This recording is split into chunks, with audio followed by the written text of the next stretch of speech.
Periods पे ना उठने का मन नहीं करता कि सुबह के टाइम उठ जाओ, लेकिन क्या करे भाई, ड्यूटी जाना पड़ता है। तो सुबह सुबह उठ के ना यहाँ पर मैं दादी उठा रही थी, बार बार नाश्ता ला रही थी, खा ले। मैं कहा मेरे को नहीं जाना है, मेरा मन नहीं कर रहा है। लेकिन बाद में पता क्या होता है, ना करते करते करते मैं चली जाती हूँ। और फिर यहाँ पर ना मैं उठ रही थी, बैठ रही थी, लेट रही थी, मेरी दादी नाश्ता बना रही थी। हमारे यहाँ ना पीरियड्स के टाइम वैसे काफ़ी ज़्यादा लोगों को पता होगा, हमारे यहाँ ना जो बोलता है कि पीरियड्स के टाइम रहती भी लड़कियाँ बाहर है, औरत हो चाहे लड़कियाँ हो, हमारे अलाउड ही नहीं है अंदर आना ना।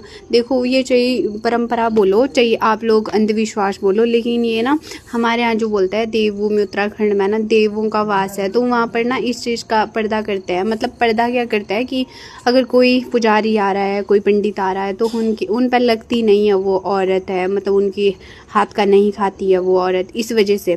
तो वही चीज़ है सेम यहाँ पर। यहाँ ना यही चीज़ हो रही थी। यहाँ मेरे मामा आए हुए थे घर से, तो मेरे मामा जी के लिए मैं खाना नहीं बना सकती थी, और दुख इतना हो रहा था ना कि कभी कभी आते हैं घर से, तो यहाँ पर मैं अपना काम करने लगी थी। मैंने सोचा मैं कमरे में सफाई वगैरह कर लेती हूँ।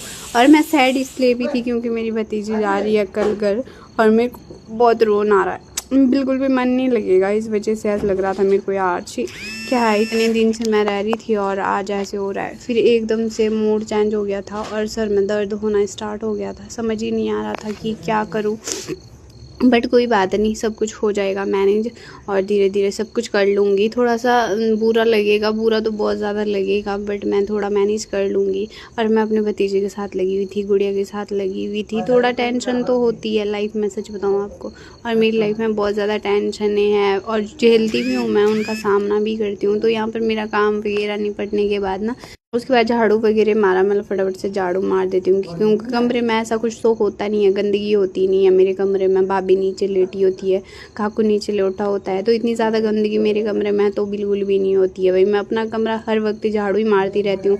जब तो मैं कमरे में होती हूँ तब तो झाड़ू पोछा कुछ भी मेरे हाथ में ही रहेगा ही है, रहेगा, नीचे तो कुछ गंदगी नहीं होगी। तो यहाँ पर फटाफट मैंने सारा काम निपटा दिया था, और मैं अपनी दादी से पूछ रही थी, मैं कि गुड़िया को यहीं पर छोड़ दो, तुम लोग चले जाओ।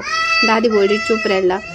तो यहाँ पर मैंने अपना जो ही सेट निकाला था ना, ये ना मैंने परसों मंगाया था, तो आप लोगों के साथ शेयर नहीं करा था, तो मैंने सोचा एक बार मैं आप लोगों को बता देती हूँ। अगर किसी गर्ल्स को चाहिए तो मैं लिंक बना दूँगी, आपको सेंड कर दूँगी। आप लोग मुझे पीपी लिख देना कमेंट सेक्शन में, क्योंकि वही मेरी तो हालत है नहीं कि आगे आपके साथ कुछ रिपीट कर सकूँ।